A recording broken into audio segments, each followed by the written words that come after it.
Hello students, देखिए हमने पिछली क्लास में हम यूनिट सेकंड पढ़ रहे हैं। पिछली क्लास में हमने प्लांट फिजियोलॉजी की फोटोसिंथेसिस पढ़ी थी, प्रकाश संश्लेषण। ठीक है, वो कंप्लीट हो गया था पूरा। आज अपन पढ़ते हैं रेस्पिरेशन, या इसको क्या बोलते हैं अपन, श्वसन। तो श्वसन क्या होता है? भोज्य पदार्थों के ऑक्सीकरण से उत्पन्न ऊर्जा के द्वारा एटीपी का निर्माण करना क्या कहलाता है? आपका श्वसन कहलाता है।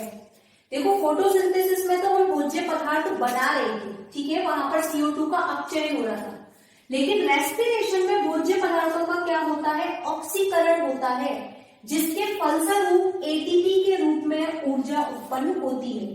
देखिए, जैसे कि एक रिएक्शन है, यह अपन पढ़ चुके हैं। वहां फोटोसिंथेसिस में CO2 और H2O क्रिया करते हैं और ग्लूकोज बनाते हैं। यहाँ उल्टी रिएक्शन चलती है। यहाँ जो बनी बनाई शरीर में ग्लूकोज है, मतलब जो चीज हमने फूड मटेरियल के रूप में जो ग्लूकोज ली है, वो ऑक्सीजन की उपस्थिति में जब क्रिया करती है तो CO2 मुक्त करती है, कुछ वाटर मुक्त करती है और कुछ एनर्जी एटीपी के रूप में क्या करती है? मुक्त करती है। ठीक है, तो भोज्य पदार्थों के ऑक्सीकरण से उत्पन्न ऊर्जा क्या कहलाती है? श्वसन कहलाती है। और श्वसन में जो भी भोज्य पदार्थ काम में लिए जाते हैं उनको अपन श्वसनाधार कहते हैं, जैसे कार्बोहाइड्रेट, प्रोटीन्स या आपका फैट। ठीक है, अब देखिए, श्वसन दो प्रकार का होता है। एक होता है वायवीय और दूसरा होता है अवायवीय। तो वायवीय श्वसन मतलब O2 की उपस्थिति में होने वाला श्वसन क्या कहलाता है? वायवीय। और O2 की अनुपस्थिति में होने वाला श्वसन क्या कहलाता है? आपका अवायवीय। वायवीय श्वसन जो है उसमें भोज्य पदार्थ का पूर्ण ऑक्सीकरण होता है। देखिए, ये रहा, ये ग्लूकोज है, इसका पूर्ण क्या हो रहा है? ऑक्सीकरण, ऑक्सीजन की उपस्थिति में। जबकि अवायवीय श्वसन में क्या होता है? अपूर्ण ऑक्सीकरण होता है। देखिए, ग्लूकोज है लेकिन ऑक्सीजन नहीं है, तो अपूर्ण ऑक्सीकरण होता है, जिसके फलस्वरूप कुछ और प्रोडक्ट जैसे कि अल्कोहल, लैक्टिक अम्ल, ये भी यहाँ प्राप्त होते हैं, लेकिन यहाँ ऐसा कुछ भी प्राप्त नहीं होता। वायवीय श्वसन जो है वो जीव कोशिका द्रव्य और आपके माइटोकॉन्ड्रिया दोनों को मिलाकर संपन्न होता है, जबकि अवायवीय श्वसन कहाँ पाया जाता है? केवल साइटोप्लाज्म में पाया जाता है। वायवीय श्वसन के दौरान अधिक ऊर्जा मुक्त होती है, लगभग 36 एटीपी बनती है, जबकि अवायवीय श्वसन के दौरान कम ऊर्जा का निर्माण होता है। ठीक है,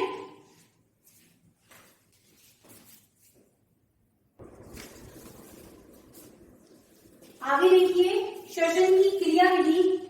देखिए, जब अपन श्वसन की क्रिया विधि पढ़ेंगे तो उसमें 4 स्टेप होते हैं।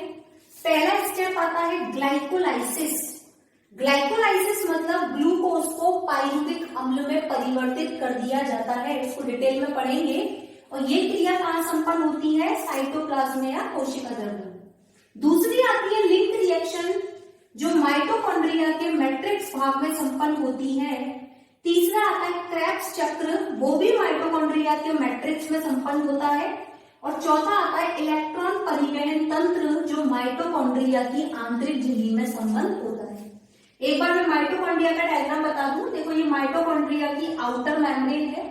इनर मेम्ब्रेन जो है उसमें उंगलियों के समान प्रवर्ध पाए जाते हैं, जिनको अपन क्या बोलते हैं? क्रिस्टी बोलते हैं, जिसमें श्वसनाधारी एंजाइम्स उपस्थित होते हैं।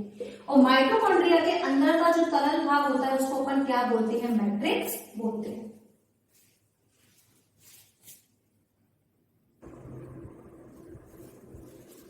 अब देखिए, यहां पर ध्यान से देखिएगा, बहुत इंपॉर्टेंट है ये आपके लिए। सबसे पहले अपन पढ़ेंगे ग्लाइकोलाइसिस। अभी मैंने बताया था ग्लाइकोलाइसिस कहाँ संपन्न होता है? साइटोप्लाज्म में।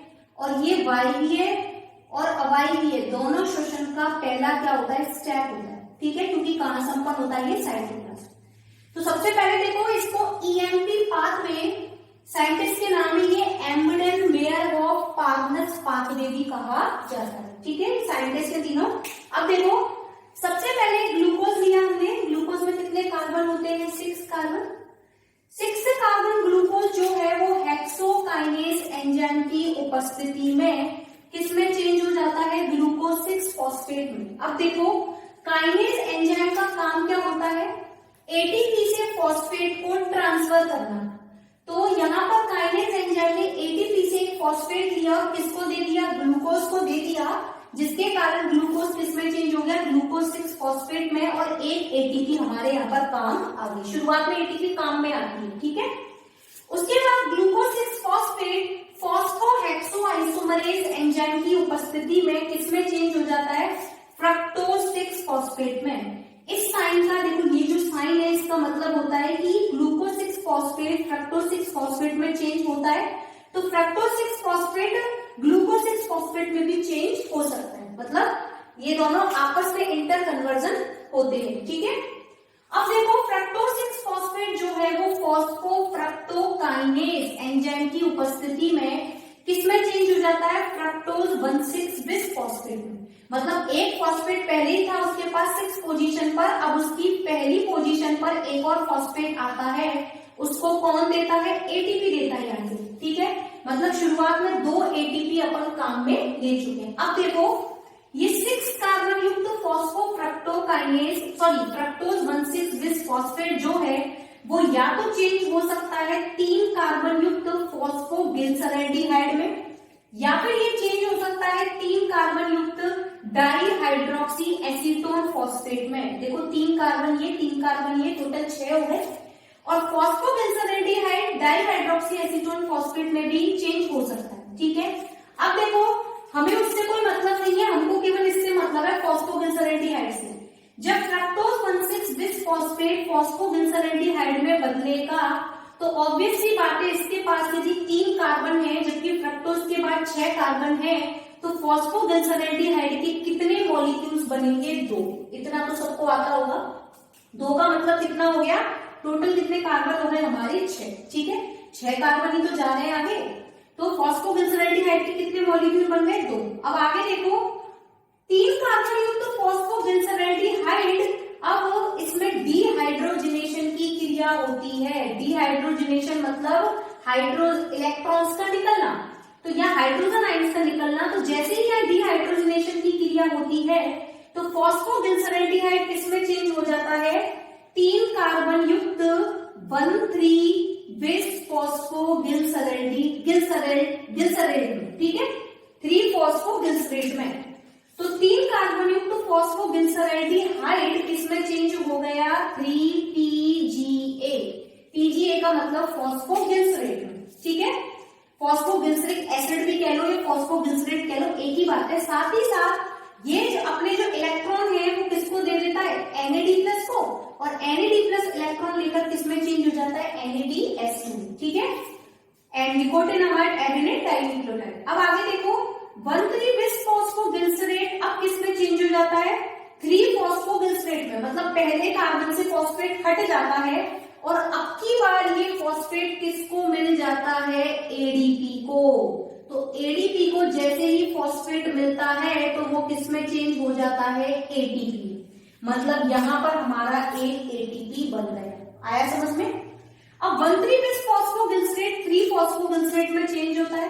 3 फॉस्फोग्लिसरेट किसमें चेंज हो जाता है, 2 फॉस्फोग्लिसरेट में, और 2 फॉस्फोग्लिसरेट अब किसमें चेंज होता है, देखो आगे 3 कार्बन युक्त फॉस्फोइनोल पाइरुवेट में, PEP, ये हमने पढ़ा था C4 साइकिल में। अब फॉस्फोइनोल पाइरुवेट किसमें चेंज हो जाता है, एंड में पाइरुवेट में। पाइरुवेट को अपन पाइरुविक अम्ल भी कह सकते हैं, पाइरुविक एसिड, ठीक है। साथ ही साथ देखिए फॉस्फोइनोल पाइरुवेट के बाद फॉस्फेट था, उसने अपना फॉस्फेट किसको दे दिया, ADP को, और ADP ने फॉस्फेट लेकर किसमें चेंज हो गया, वो ATP में। और यहाँ पे क्या बन गया आपका पाइरुविक अम्ल, वो भी कितने कार्बन युक्त, 3 कार्बन युक्त, लेकिन कितने मॉलिक्यूल आपके, 2 मॉलिक्यूल। तो ये समझ में आया आपको ग्लाइकोलाइसिस। अब देखो ग्लाइकोलाइसिस में कितनी ATP बनी, ध्यान से देखना। सबसे पहले NADH2 देखते हैं। देखो यहाँ पर जब फॉस्फोग्लिसरैल्डिहाइड 1,3 बिस फॉस्फोग्लिसरेट में चेंज हो रहा था तो NADH2 बना, लेकिन कितने फॉस्फोग्लिसरैल्डिहाइड 1,3 बिस फॉस्फोग्लिसरेट में चेंज हो रहे थे, 2। तो कितने NADH2 बनेंगे, 2 NADH2। तो टोटल NADH2 कितने बन गए, 2, ठीक है। साथ ही साथ देखो जब 1,3 बिस फॉस्फोग्लिसरेट 3 फॉस्फोग्लिसरेट में चेंज होता है तो ATP बनता है, लेकिन कितने मॉलिक्यूल चेंज हो रहे हैं, 2। तो कितनी ATP हो गई, 2। तो 2 ATP ये रही। और एंड में जब फॉस्फोइनोल पाइरुवेट में चेंज होता है तो इसके भी तो 2 मॉलिक्यूल हैं, तो ये 2 बार जब ये क्रिया करेगा तो टोटल ये भी कितने एटीपी बनाएगा, आपके 2 एटीपी बनाएगा।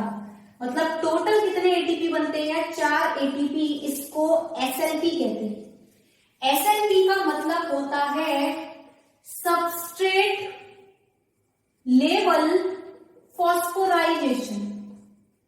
फॉस्फोराइलेशन, अब ये क्या होता है, सबस्ट्रेट का मतलब होता है क्रियाधार, लेवल का मतलब होता है स्तर, और फॉस्फोरिलेशन का मतलब क्या होता है, फॉस्फोरिलीकरण। मतलब जब भी किसी क्रियाधार को फॉस्फेट दे देते हैं तो वो किसका निर्माण करता है, एटीपी का निर्माण करता है। इसको क्या बोलते हैं, एसएलपी, क्रियाधार स्तर फॉस्फोरिलीकरण या फिर सबस्ट्रेट लेवल फॉस्फोरिलीकरण।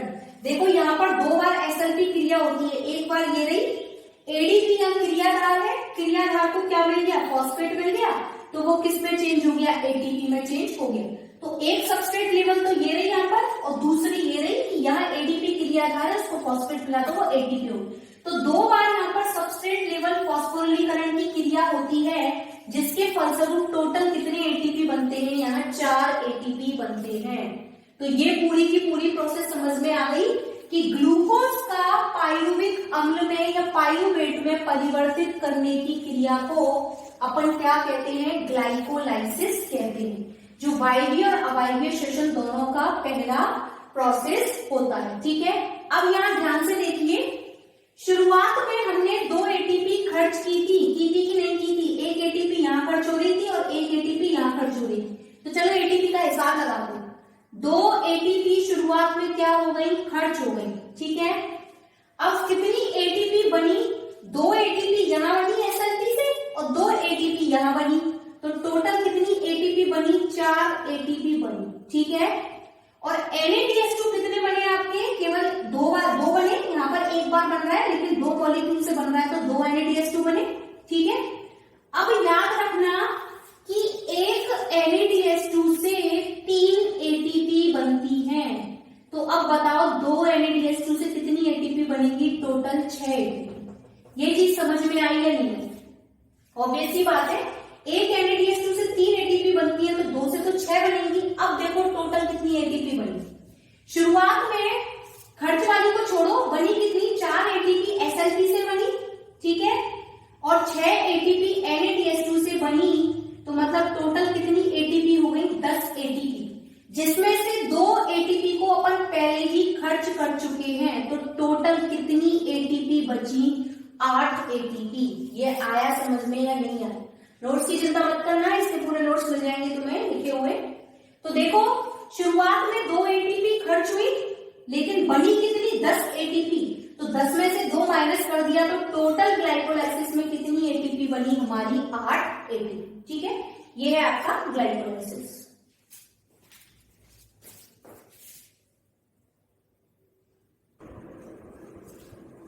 आगे देखिए, ग्लाइकोलाइसिस के बाद दूसरी प्रोसेस कौन सी थी आपकी, लिंक रिएक्शन, जो किसमें संपन्न होती है, माइटोकॉन्ड्रिया के मैट्रिक्स में। अब देखो ये अवायवीय श्वसन तो नहीं हो सकती है क्रिया, क्योंकि अवायवीय श्वसन केवल कहाँ होता है, साइटोप्लाज्म। तो ये लिंक रिएक्शन केवल कौन से श्वसन में मिलेगी आपको, वायवीय श्वसन। अब इसमें क्या होता है, ग्लाइकोलाइसिस में बनने वाला 3 कार्बन युक्त पाइरुवेट है, उसके 2 मॉलिक्यूल बने थे, वो पाइरुवेट डिहाइड्रोजिनेज एंजाइम की उपस्थिति में 2 कार्बन युक्त एसिटाइल कोएंजाइम ए, CO2 और NADH2 में परिवर्तित हो जाते हैं। तो 3 कार्बन युक्त पाइरुवेट एसिड का पाइरुवेट डिहाइड्रोजिनेज एंजाइम की उपस्थिति में एसिटाइल कोएंजाइम ए में परिवर्तित होना क्या कहलाता है, लिंक रिएक्शन कहलाता है। अब हमें पता है कि वहां पाइरुवेट के 2 मॉलिक्यूल आ रहे हैं, तो ऑब्वियस सी बात है कि एसिटाइल कोएंजाइम के भी कितने मॉलिक्यूल्स बनेंगे, 2, CO2 भी कितनी बनेगी, 2, और NADH2 भी कितनी बनेगी, 2। साथ ही साथ लिंक रिएक्शन करने के लिए कुछ कोएंजाइम्स की आवश्यकता होती है, जैसे NAD+, FAD+, TPP, थाइमिनोपाइरोफॉस्फेट, लिपोपोइक एसिड, ठीक है, और एक आपका मैग्नीशियम। तो ये कुछ कोफैक्टर हैं जो इस रिएक्शन को करवाने में क्या करते हैं, मदद करते हैं। तो अब ध्यान दीजिए, लिंक रिएक्शन में कितने NADH2 बने आपके, 2 NADH2, तो 2 NADH2 का मतलब क्या हुआ, एक NADH2 से 3 ATP, तो 2 से कितनी हो गई, 6 ATP। तो लिंक रिएक्शन में टोटल कितनी ATP बनती है, 6 ATP। ग्लाइकोलाइसिस में कितनी बनी थी, 8, और लिंक रिएक्शन में कितनी बनी है, 6।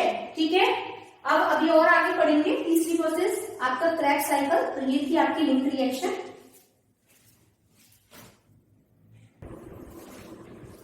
अब देखो इधर ध्यान से, तीसरा प्रोसेस है हमारा क्रेब्स चक्र, जिसको हैंस क्रैब नामक वैज्ञानिक ने दिया था। क्या नाम था उनका, हैंस क्रैब।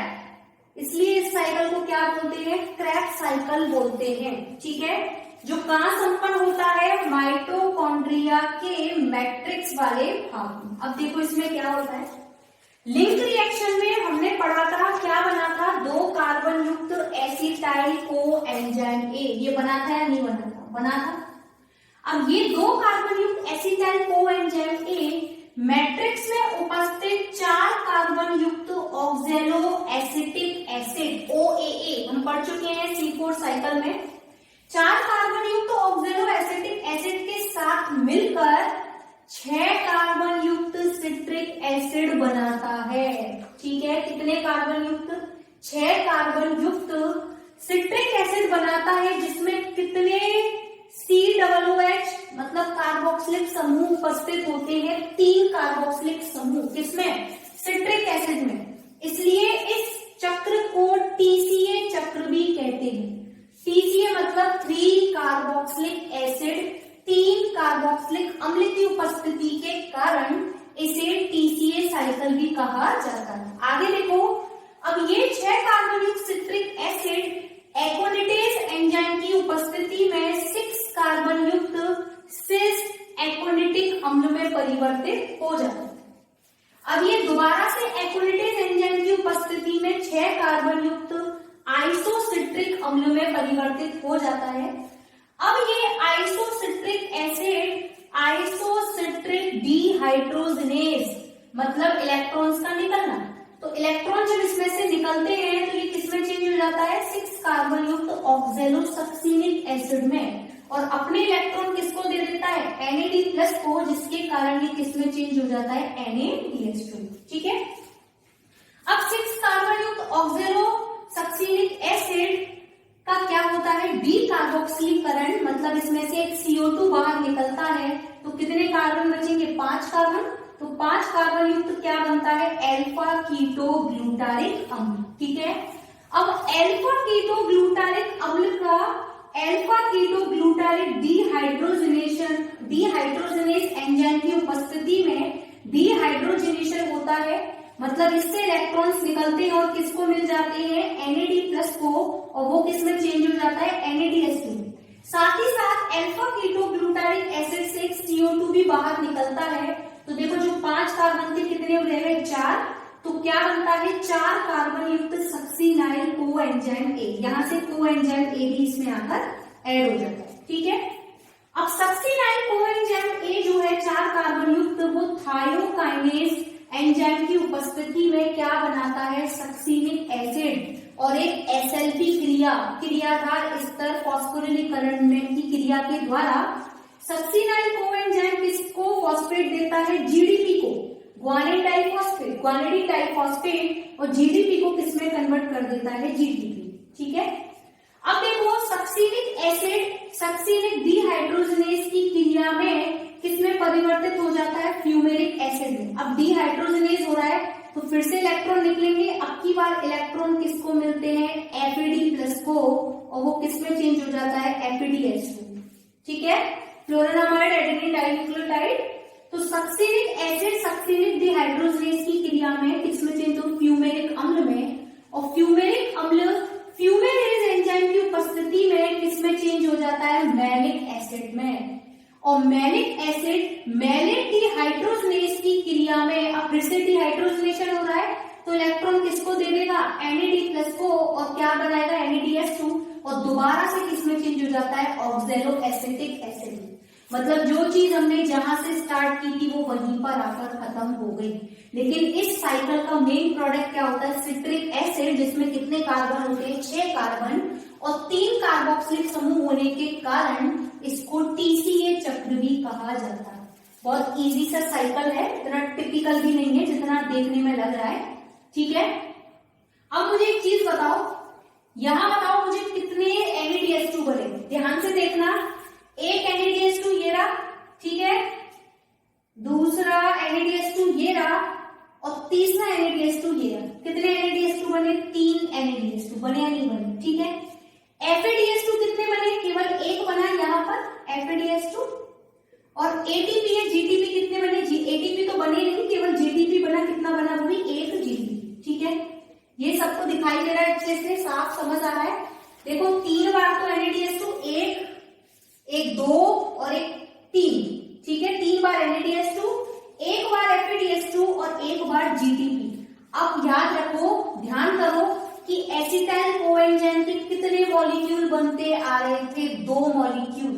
लेकिन यहां पर हमने केवल कितना मॉलिक्यूल लिया है? 1 मॉलिक्यूल। मतलब ये क्रेब्स साइकिल कितनी बार चलेगा? 2 बार चलेगा। चलेगा या नहीं चलेगा? तो अब डबल कर दो सबको, मतलब एक साइकिल में 3 NADH2 बन रहे हैं तो 2 साइकिल में कितने बनेंगे? टोटल 6। एक साइकिल में एक FADH2 बन रहा है तो 2 साइकिल में कितने बनेंगे? 2। और एक साइकिल में एक GTP बन रही है तो 2 साइकिल में कितनी बनेगी? 2 GTP। क्योंकि एसिटाइल कोएंजाइम लिंक रिएक्शन से कितने मॉलिक्यूल चलते हुए आ रहे हैं? आपके 2 मॉलिक्यूल्स। तो यहां तक समझ में आ गया। 3 चीजें हमने पढ़ ली, ग्लाइकोलाइसिस, लिंक रिएक्शन और एक आपका क्रेब्स साइकिल, ठीक है। अब देखिए, अब अपन ATP का हिसाब लगाते हैं कि हमने कितनी ATP अब तक कलेक्ट करी, ठीक है। अब देखो, शुरुआत में ग्लाइकोलाइसिस में टोटल 10 ATP बनी थी, 2 खर्च हो गई थी, टोटल कितनी बनी थी? 8 ATP, ठीक है। लिंक रिएक्शन में आपको याद हो तो 2 NADH2 बने थे और एक NADH2 से 3 ATP बनती है तो 2 से कितनी बन गई? 6 ATP, ठीक है। और है आपका क्रेब्स साइकिल। अब क्रेब्स साइकिल में देखो 2 NADH2, सॉरी 6 तो NADH2 बने थे, 2 FADH2 बने थे और 2 आपकी क्या बनी थी? GTP। एक NADH2 से 3 ATP तो 6 से कितनी हो गई? Total 18 ATP। याद रखना, एक FADH2 से 2 ATP बनती है, ठीक है। तो 2 FADH2 से कितनी बन गई? टोटल 4 ATP और 2 GTP या 2 ATP एक ही बात है। अब मुझे बताओ टोटल कितनी ATP हुई? देखो टोटल यहां पर कितनी हुई? हो गई 38 ATP। हो गई कि नहीं होगी? और ये 38 ATP लगभग कितने के बराबर होती है? 36 ATP की। 2 ATP दर खर्च हो जाती है, ठीक है। तो जो वायवीय श्वसन है उसमें ग्लाइकोलाइसिस, लिंक रिएक्शन और क्रेब्स साइकिल को जब अपन कैलकुलेट करते हैं तो टोटल कितनी ATP बनती है? 36 ATP बनती है, ठीक है।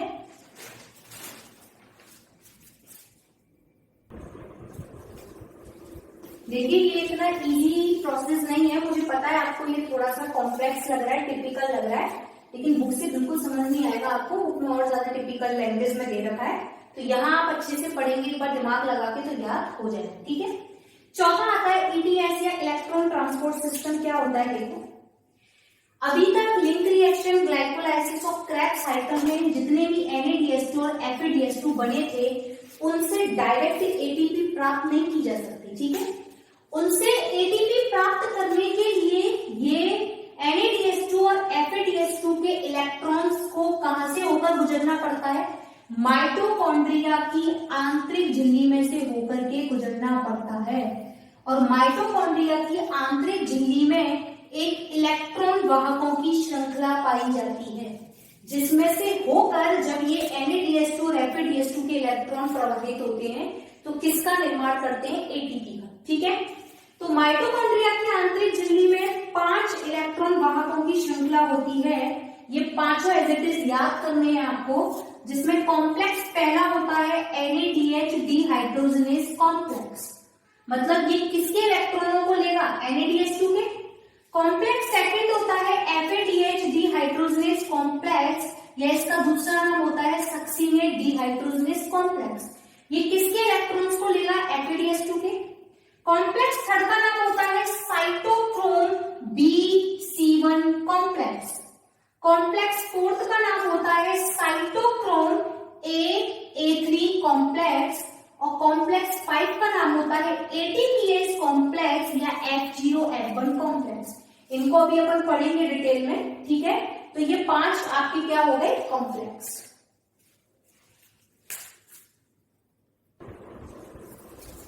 अब देखो ध्यान से, देखो मैंने क्या डायग्राम बनाया यहाँ पे। ये जो 2 लाइनें आपको दिखाई दे रही हैं, ये माइटोकॉन्ड्रिया की आंतरिक झिल्ली है, ठीक है। ये आंतरिक झिल्ली वाला भाग है। और माइटोकॉन्ड्रिया के अंदर या आंतरिक झिल्ली के अंदर कौन होगा? मैट्रिक्स। और आंतरिक झिल्ली और बाह्य झिल्ली के बीच में जो स्पेस होगा उसको क्या बोलते हैं? पेरीमाइटोकॉन्ड्रियल स्पेस या अंतः माइटोकॉन्ड्रियल स्थल। मतलब ये आंतरिक झिल्ली हो गई पूरी, ये आंतरिक झिल्ली का भाग है। इसके बाहर कहीं बाह्य झिल्ली होगी, तो बाह्य झिल्ली और आंतरिक झिल्ली के बीच में क्या है? द्रव्य भरा रहता है, इसको क्या बोलते हैं? अंतः माइटोकॉन्ड्रियल स्थल। और अंदर क्या है? मैट्रिक्स। देखो ये माइटोकॉन्ड्रिया है, इसको ऐसे गोल कर दो तो ये माइटोकॉन्ड्रिया है पूरा। ये तो आंतरिक झिल्ली हो गई, वो बाह्य झिल्ली हो गई। बाह्य झिल्ली आंतरिक झिल्ली के बीच में ये द्रव्य हो गया और अंदर की तरफ क्या हो गया? मैट्रिक्स हो गई, ठीक है। अब मैट्रिक्स में हमने क्या क्या पढ़ा था? ग्लाइकोलाइसिस, लिंक रिएक्शन पढ़ा था, क्रैब साइकिल पढ़ा था, जहां NADH2 और FeDH2 बन रहे थे, ठीक है। अब सबसे पहले देखो NADH2। NADH2 अपने इलेक्ट्रॉन किसको देगा? अब देखो कॉम्प्लेक्स देख लो, complex first, complex second, complex third में कौन कौन है? Cytochrome BC1। कॉम्प्लेक्स फोर्थ में कौन है? साइटोक्रोम A3 कॉम्प्लेक्स, ठीक है। और ये कॉम्प्लेक्स 5 हो गया ATPase कॉम्प्लेक्स। अब ध्यान से देखो, मैट्रिक्स में उपस्थित NADH2 अपने इलेक्ट्रॉन किसको देगा? कॉम्प्लेक्स फर्स्ट को, ठीक है। यहां से इलेक्ट्रॉन कहां जाएंगे? कॉम्प्लेक्स सेकंड में। साथ ही साथ मैट्रिक्स में उपस्थित FeDH2 अपने इलेक्ट्रॉन किसको देगा? कॉम्प्लेक्स सेकंड को। अब कॉम्प्लेक्स सेकंड से इलेक्ट्रॉन कहां गए? कॉम्प्लेक्स थर्ड में। थर्ड में कौन है? साइटोक्रोम B और साइटोक्रोम C1, ठीक है। कॉम्प्लेक्स थर्ड और कॉम्प्लेक्स फोर्थ को एक साइटोक्रोम जोड़ता है जिसको बोलते हैं साइटोक्रोम C। क्या बोलते हैं अपन इसको? साइटोक्रोम C, ठीक है। तो कॉम्प्लेक्स थर्ड और फोर्थ को आपस में जोड़ने का काम कौन करता है? Cytochrome C। अब ये कॉम्प्लेक्स फोर्थ है, complex A, cytochrome A3 complex, ठीक है। इससे इलेक्ट्रॉन यहां जाएंगे, इससे यहां गए थे। अब देखो, जब कॉम्प्लेक्स A से इलेक्ट्रॉन ट्रांसफर होते हैं तो कॉम्प्लेक्स A से प्रोटॉन भी ट्रांसफर होते हैं। और प्रोटॉन कहां से कहां ट्रांसफर होते हैं? इसमें देखिए, प्रोटॉन जो है वो माइटोकॉन्ड्रिया की आंतरिक झिल्ली से माइटोकॉन्ड्रिया के बाहर की तरफ या अंतः माइटोकॉन्ड्रियल स्थल में प्रोटॉन क्या होता है? ट्रांसफर होता है। ये आपको प्रोटॉन दिखाई दे रहा है H+, ठीक है। कॉम्प्लेक्स सेकंड से प्रोटॉन नहीं जाते, कॉम्प्लेक्स थर्ड से भी मैट्रिक्स से होकर के प्रोटॉन कहां जाता है? इनर माइटोकॉन्ड्रियल मेम्ब्रेन में। कॉम्प्लेक्स फोर्थ से भी कहां जाएंगे प्रोटॉन? यहां पर, ठीक है। एक टाइम ऐसा आता है कि मैट्रिक्स में तो प्रोटॉनों की संख्या क्या हो जाती है? कम होती चली जाती है, जबकि अंतः माइटोकॉन्ड्रियल स्थल में प्रोटॉन की संख्या क्या हो जाती है? बढ़ जाती है। तो ऐसी कंडीशन में इस माइटोकॉन्ड्रिया की आंतरिक झिल्ली के ऊपर एक विभव प्रवणता स्थापित हो जाती है। अब विभव प्रवणता क्या होती है? विभव प्रवणता का मतलब है कि किसी भी मटेरियल का अपनी अधिक सांद्रता से कम सांद्रता की ओर जाना, ठीक है। तो जैसे ही यहाँ पर जब इसकी प्रोटॉन की कंसंट्रेशन बढ़ती है तो अब प्रोटॉन जो है इस कॉम्प्लेक्स फिफ्थ में से होते हुए अपनी हाई कंसंट्रेशन से लो कंसंट्रेशन की तरफ, मतलब अंतः माइटोकॉन्ड्रियल स्तर से दोबारा मैट्रिक्स की तरफ जाना स्टार्ट कर देते हैं। और 2 प्रोटॉनों के गुजरने पर लगभग 1 एटीपी का निर्माण होगा। मतलब एटीपी का निर्माण करने में कौन सा कॉम्प्लेक्स पार्टिसिपेट करता है? कॉम्प्लेक्स 5, जहां प्रोटॉनों के गुजरने के कारण एडीपी फॉस्फेट के साथ जुड़कर क्या बनाती है? एटीपी। और साथ ही साथ हाइड्रोजन या प्रोटॉन जल के अणु के ऑक्सीजन गैस के साथ जुड़कर क्या बनाते हैं? वाटर मॉलिक्यूल बनाते हैं। आया समझ में? तो इलेक्ट्रॉन परिवहन तंत्र में कौन भाग लेता है? माइटोकॉन्ड्रिया की आंतरिक झिल्ली में में पाए जाने वाले 5 complex, complex first, complex second, third, fourth और फिफ्थ, जिसमें से कॉम्प्लेक्स फर्स्ट जो है वो प्रोटॉनों को कहां पहुंचाता है, मैट्रिक्स से अंतर माइटोकॉन्ड्रियल स्थल में। कॉम्प्लेक्स सेकंड नहीं पहुंचाता, कॉम्प्लेक्स थर्ड भी पहुंचाता है, कॉम्प्लेक्स फिफ्थ भी पहुंचाता है, और इसके कारण आंतरिक झिल्ली पर एक प्रोटॉन विभव प्रवणता स्थापित हो जाती है। मतलब अब प्रोटॉन अपनी अधिक सांद्रता से कम सांद्रता की ओर जब कॉम्प्लेक्स फिफ्थ से होकर जाते हैं तो क्या बनाते हैं, एटीपी बनाते हैं। अब इस एटीपी कॉम्प्लेक्स फिफ्थ के द्वारा जो एटीपी बनता है, उस एटीपी बनने की प्रोसेस को क्या बोलते हैं, रसायन परासरणीय सिद्धांत। एक साइंटिस्ट थे, उनका नाम था पीटर मिशेल। उन्होंने क्या दिया था, रसायन परासरणीय सिद्धांत। उन्होंने क्या बताया था कि जब भी अंतर माइटोकॉन्ड्रियल स्तर से मैट्रिक्स की तरफ कॉम्प्लेक्स फिफ्थ से होकर जब प्रोटॉन जाते हैं अपनी विभव प्रवणता के आधार पर, तो किसका निर्माण होता है, एटीपी का निर्माण होता है, जिसे रसायन परासरणीय सिद्धांत कहते हैं, कीमोऑस्मोटिक हाइपोथेसिस कहते हैं। ठीक है, तो ये आपका पूरा सेशन कंप्लीट हो गया। इसमें कौन कौन सी चीज पढ़ी हमने, सबसे पहले glycolysis, link reaction, crack cycle, और ये आपका ईटीएस और एक रसायन पढ़नी सिद्धांत।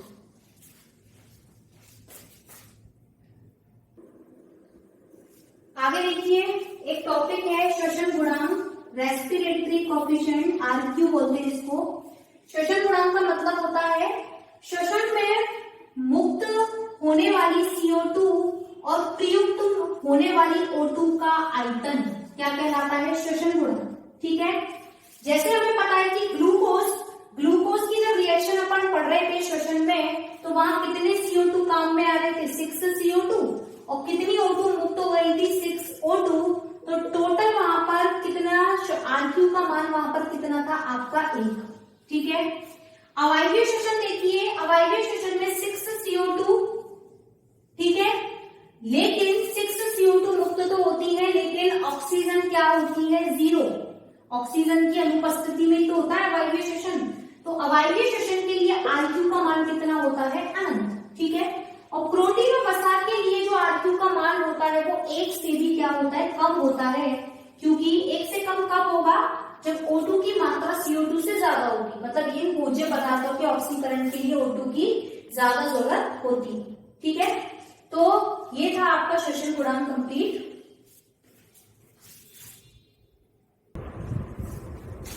इधर देखिए, ये इंपॉर्टेंट टॉपिक है, इलेक्ट्रॉन शटल क्या होते हैं।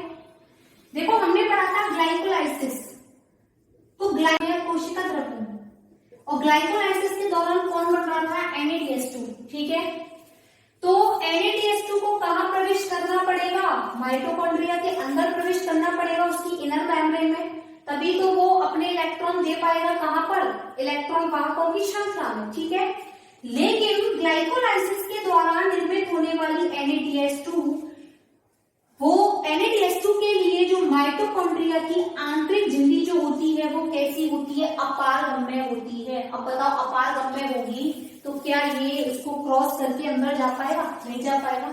तो ऐसी कंडीशन में NADH2 के इलेक्ट्रॉन्स को माइटोकॉन्ड्रिया की आंतरिक झिल्ली तक पहुंचाने के लिए कुछ शटल काम में लिए जाते हैं। इन शटलों को ही अपन क्या बोलते हैं, इलेक्ट्रॉन शटल। देखो, जैसे सबसे पहले मैलेट एस्पार्टेट शटल, इधर ध्यान दो, ये माइटोकॉन्ड्रिया की आंतरिक झिल्ली है, ये वही मैट्रिक्स हो गया अंदर की तरफ, और बाहर की तरफ क्या हो गया, इंटर माइटोकॉन्ड्रियल स्पेस या अंतर माइटोकॉन्ड्रियल स्थल। ठीक है, जो बाह्य झिल्ली और अंतर झिल्ली के मध्य पाया जाता है।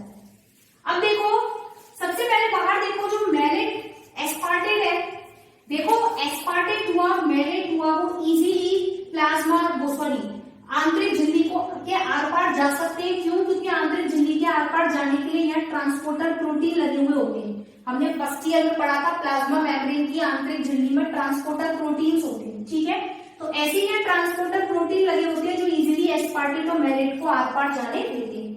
तो सबसे पहले देखो, ये एस्पार्टेट है जो कि मैट्रिक्स के अंदर मिलता है, वो आसानी से कहां चला जाता है, बाहर की तरफ चला जाता है। ठीक है, जैसे वो बाहर जाता है एस्पार्टेट एसिड, तो एस्पार्टेट एसिड किसमें चेंज हो जाता है? ऑक्सैलो एसिटिक एसिड में।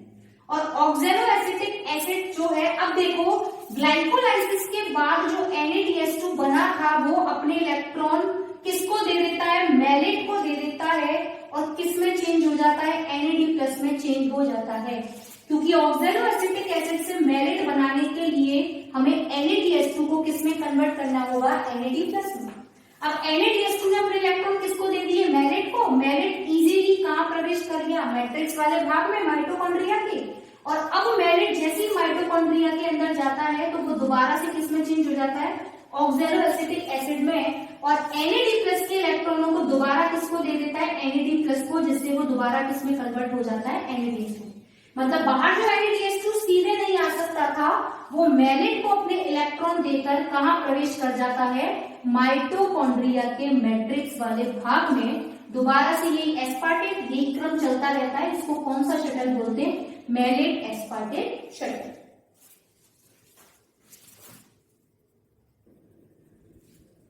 ऐसे ही देखिए एक और शटल आता है आपका गिल्सरो फॉस्फेट शटल। ये क्या होता है? वही प्रोसेस है। इधर देखिए, ये इनर मेम्ब्रेन, ये मैट्रिक्स, ये इंटर माइटोकॉन्ड्रियल स्पेस। तो डाइहाइड्रोक्सी एसीटोन फॉस्फेट जो है वो किसमें चेंज हो जाता है? गिल्सरो फॉस्फेट में। और NADH2 अपने इलेक्ट्रॉन किसको दे देता है? गिल्सरो फॉस्फेट को। तो गिल्सरो फॉस्फेट इजीली इसके इलेक्ट्रॉन को लेकर कहां आ जाता है? मैट्रिक्स में। ठीक है, अब गिल्सरो फॉस्फेट दोबारा से इलेक्ट्रॉन को किसको दे देता है? NADH2 को। दोबारा क्या बना लेता है? NADH2। और दोबारा किसमें चेंज हो जाता है? डाइहाइड्रोक्सी एसीटोन फॉस्फेट में। जो दोबारा बाहर जाता है वही काम करता है और NADH2 को अंदर मैट्रिक्स में लाता जाता है। ये क्रम लगातार चलता रहता है। तो ये आपका रेस्पिरेशन हुआ। देखो रेस्पिरेशन इतना टिपिकल भी नहीं है, यदि आप इजी तरीके से पढ़ेंगे तो अच्छे से याद भी हो जाएगा। इसकी रिएक्शन से मुझे पता है काफी आपको टिपिकल लग रही होगी कि ये मैम ने क्या जल्दी जल्दी इतना सब कुछ पढ़ा दिया, हम तो समझ ही नहीं आया। तो ऐसी टेंशन मत लेना, इजीली आप धीरे धीरे अच्छे से वीडियो को देखना, आपको एक एक चीज समझ में आ जाएगी, इतनी भी टिपिकल नहीं है। और पेपर के लिए तो बहुत अच्छा है फोटोसिंथेसिस और रेस्पिरेशन। आप फ्यूचर में भी इनसे काफी सारे जो भी कॉम्पिटिटिव एग्जाम देंगे उसमें काफी क्वेश्चन इनसे देखने को मिलते हैं। ठीक है, थैंक यू।